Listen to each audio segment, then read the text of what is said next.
Hello dear students, Gayatri विद्या मंदिर उच्च माध्यमिक विद्यालय सांचौर जिला जालौर की ऑनलाइन क्लासेस में आप सभी का एक बार फिर से स्वागत है।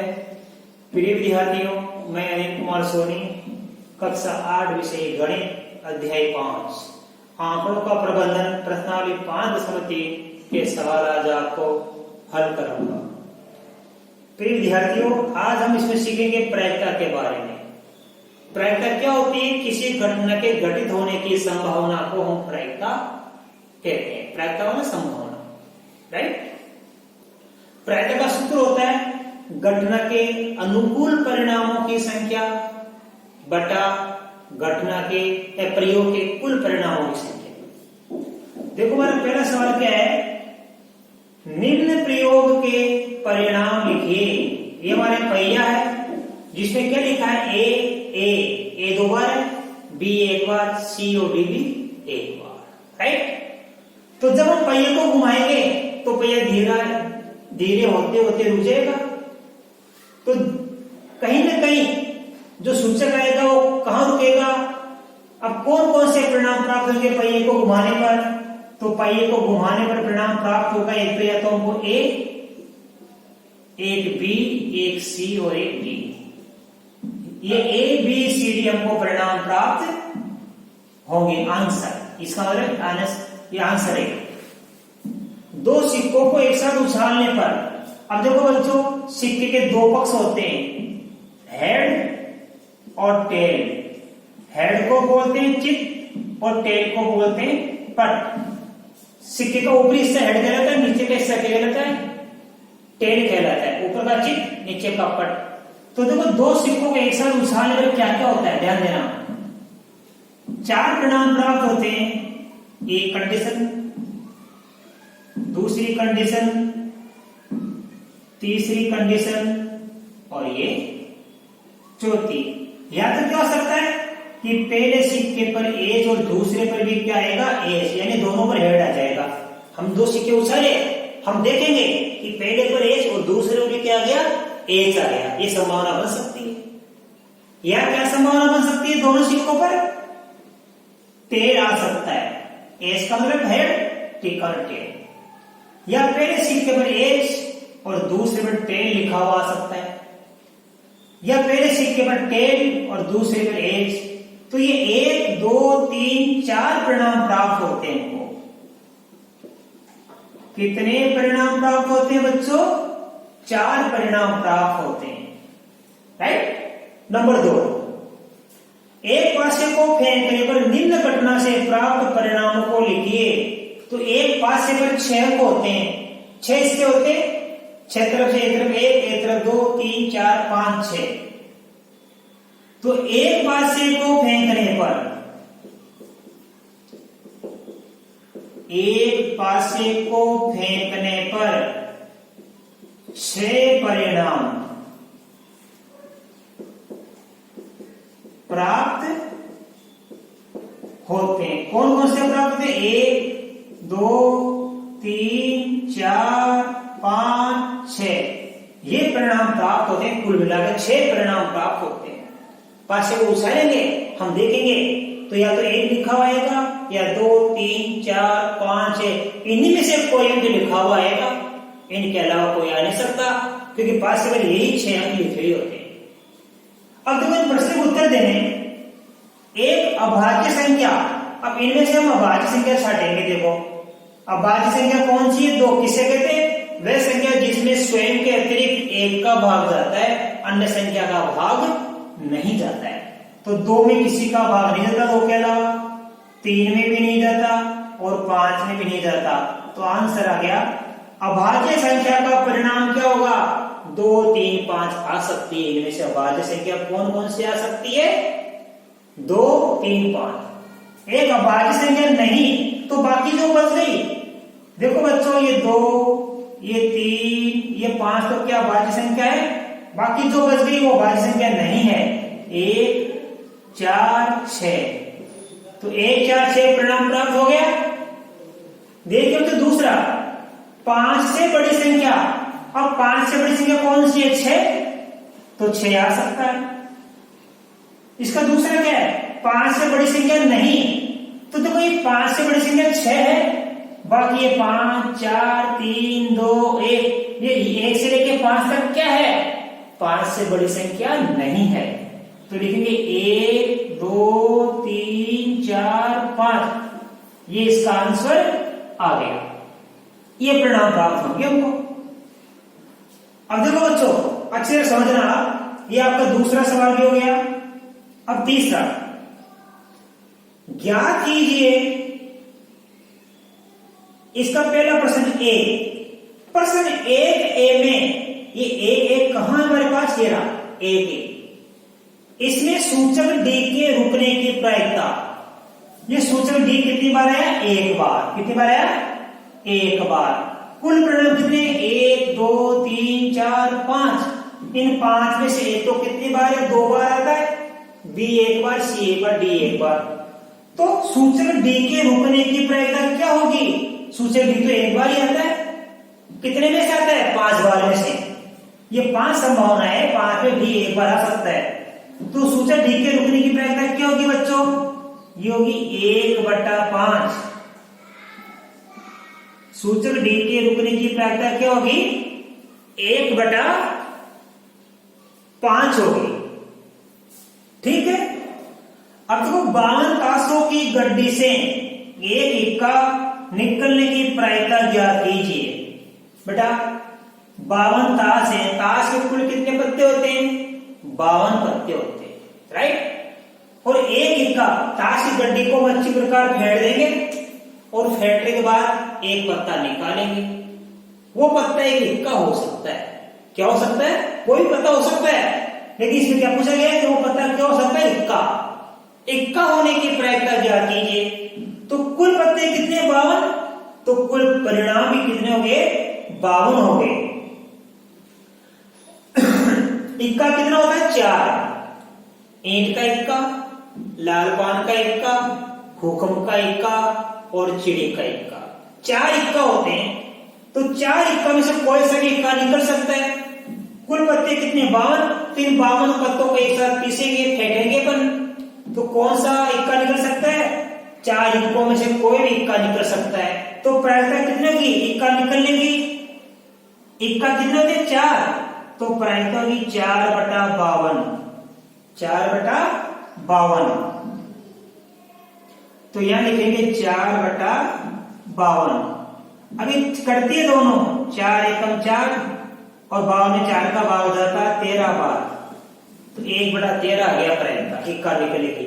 ऐसे बादशाह निकलने की प्रायिकता 4/13, बेगम निकलने की प्रायिकता 4/52। ये सबका की संभावना।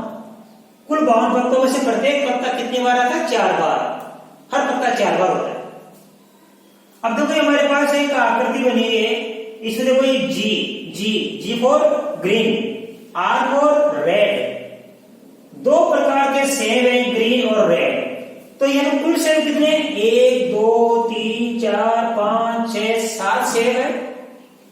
इसमें ग्रीन सेब कितने, 1 2 3 4 5, और रेड सेब कितने, 1 1 2। हमारा प्रश्न क्या है, एक लाल सेब निकलने की प्रायिकता। तो बताओ यहाँ कुल परिणाम कितने हैं हमारे पास में, कुल परिणाम हमारे पास में 7 है, 1 2 3 4 5 6 7। अब देखो लाल सेब यानी रेड सेब कितनी बार आई हमारे पास में, यहाँ पे 2 बार आई। एक बार और देखो, इसमें 2 है कि हमारे क्वेश्चन में, GRR। देखो यहाँ पे लिखा है, थोड़ा सा रॉन्ग हो गया, यहां लिखा है GRR, राइट, और दूसरे में RGR, ठीक है, और तीसरे में G। अब देखिए तो हमारे पास है, देखो रेड सेब, ये लाल सेब कितने गए हमारे पास, हो गए 1 2 3 4, कितने हो गए, 4 सेब 7 में से। तो लाल सेब निकलने की प्रायिकता कितनी होगी, 4/7। प्रायिकता कैसे ज्ञात करते हैं, जिस घटना की प्रायिकता ज्ञात करनी है उसके अनुकूल परिणामों की संख्या तो ऊपर लिख दो, कुल परिणामों की संख्या नीचे। घटना कौन सी, लाल से, तो लाल से 1 2 3 4 बार है, कितने में से, 7 में से। तो 4 बटा क्या हो गया 7 हो गया, राइट। अब देखिए बच्चों हमारा सवाल नंबर 4। सवाल नंबर 4 देखिए आप, 10 पृथक पर्चियों पर 1 से 10 तक संख्याएं अंकित है। 1 2 3 4 5 से 10 तक लिखा हुआ उन पर। उन्हें एक बॉक्स में रखकर मिला दिया जाता है। एक बॉक्स में रखकर उसको मिला दिया जाता है, अच्छी प्रकार उसको मिला दिया जाता है। बॉक्स में से बिना देखे एक पर्ची निकाली जाती है, तो पर्ची निकालने पर निम्न की प्रायिकता ज्ञात कीजिए। देखो बच्चों, कुल परिणाम लिखिए पहले आप।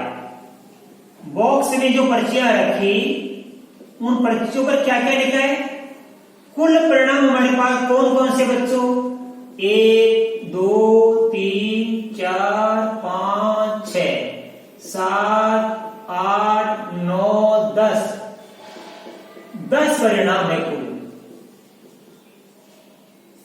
10 परिणाम में से क्या आ सकता है? हम एक पर्ची निकालेंगे तो या तो 1 लिखा हुआ आ सकता है, इनमें से कोई सा भी हमसे लिखा हुआ आ सकता है। कुल 10 परिणाम। पहला सवाल, संख्या 6 प्राप्त करना। तो संख्या 6 प्राप्त करने की प्रायिकता हमको ज्ञात करनी है। संख्या 6 कितनी बार है? 1 बार है। 1 बार इसमें कितने में से है? 10 में से 1 बार। तो संख्या 6 की प्रायिकता हो जाएगी बेटा 1/10 प्रायिकता होगी। ये इसका हो गया आंसर। 6 से छोटी संख्या, अब देखो 6 से छोटी संख्या यहां से लेके 6 से छोटी है। 1 2 3 4 5, तो 5 संख्या 6 से छोटी है, तो 6 से छोटी संख्या प्राप्त करने की प्रायिकता क्या होगी? 5/10। 5/10, 5 एकम 5, 5 दूनी 10, तो उत्तर आ गया 1/2 इसकी प्रायिकता, राइट। अब देखो 6 से बड़ी संख्या, तो 6 से बड़ी संख्या 1 2 3 4 है, तो ये आ जाएगी 4/10। अब दोनों बढ़ती 2 से, 2 दूनी 4, 2 पंजे 10, ये आ गई 2/5 इसकी प्रायिकता, राइट। अब देखो एक अंक की एक संख्या, मतलब एक अंक यानी इकाई का अंक, 1 से लेके 9 तक तो क्या होते हैं? इकाई अंक होते हैं, और 10 से होते ही इकाई अंक चालू हो जाता है। तो इसमें देखो इकाई अंक कितने हैं? 1 से लेके 9 तक ये सभी इकाई अंक है, एक अंक। और ये 2 अंक हो गए, 1 और 0 2 अंक हो गए। तो एक अंक की प्रायिकता कैसे ज्ञात करेंगे? कुल 9 अंक है, तो लिखेंगे 9/10 इसकी प्रायिकता आ जाएगी। तो ये भी आपको अच्छी तरह समझ आया। अब आप बच्चों क्वेश्चन 1 से लेके 4 तक का स्क्रीनशॉट ले लीजिए। मैं आपको क्वेश्चन नंबर 5 और 6 अभी सिखाऊंगा।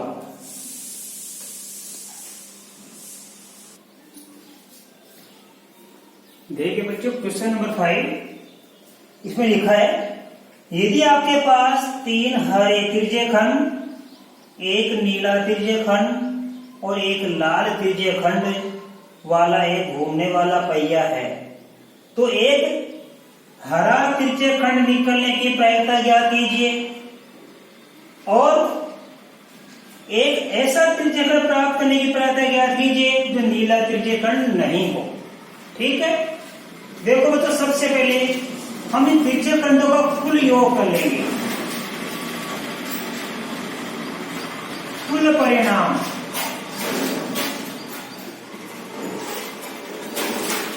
कितने हैं? यहाँ पे 5, राइट। अब हरा तिरछे खंड निकलने की प्रायिकता, हरा तिरछे खंड के अनुकूल परिणाम कितने? 3। ये 3 कितने में से? 5 में से, तो प्रायिकता आएगी 3/5। ये इसका आंसर। ये 3 कितने में से? 5, तो हरा तिरछे खंड निकलने की प्रायिकता यानी संभावना 3/5 संभावना बनती है। 5 में 3 चांस बनते हैं हरा तिरछे खंड निकलने का। नीला तिरछे खंड नहीं होने की प्रायिकता, तो देखो ये भी ध्यान देना नीला नहीं है और ये भी नीला नहीं है, ये नीला है, इसको छोड़ देंगे, बाकी इन दोनों को जोड़ देंगे। 3 + 1, ये भी नीला नहीं है, ये हरा है, ये भी नीला नहीं है, ये लाल है, 3 और 1 4, ये 4 कितने में से? 5 में से, तो बराबर आ जाएगा 4/5, ये आंसर। तो नीला तिर्यकण नहीं होने की प्रायिकता की 4/5। अब देखिए प्रश्न 6। प्रश्न 2 में दी गई घटनाओं की प्रायिकता ज्ञात कीजिए। पहला सवाल क्या था 2 में, एक अभाज्य संख्या की प्रायिकता। तो देखो बच्चों अभाज्य संख्या कौन कौन सी लिखी थी मैंने, 2, 3, 5। मैंने अभाज्य संख्या लिखी थी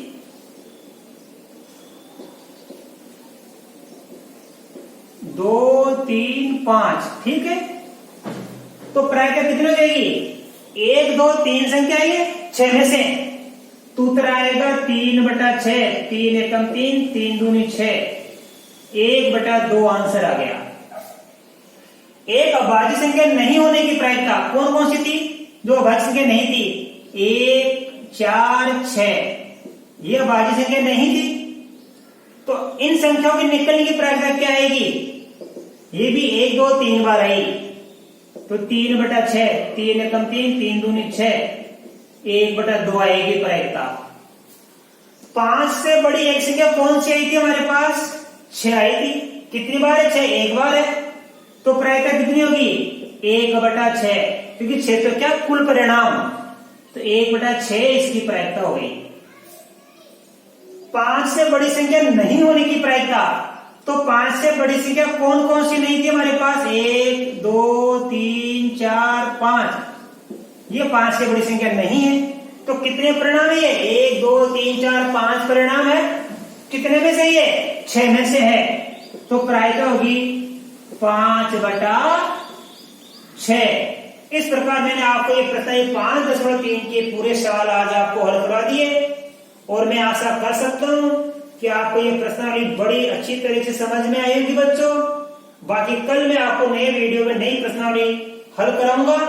तब तक के लिए धन्यवाद।